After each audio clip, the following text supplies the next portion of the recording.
今仔比出各种野的特点，场面正活泼，舞风歌手甲社区大学合作。办蝴蝶生态过关活动，和所有学生囡仔用不同款方式去了解生态保养，一起来给全校同学做蝴蝶生态保育的认识。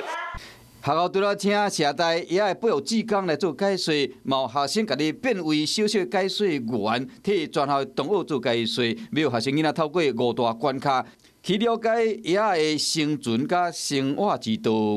跟认识蝴蝶的美丽，跟认识蝴蝶的一些生态，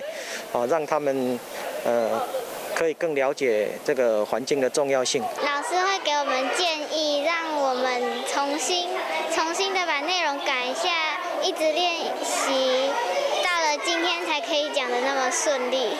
校方希望讲透过这款过关的活动，和学生囡仔去了解相关的知识，嘛有生态保育观念继续定根。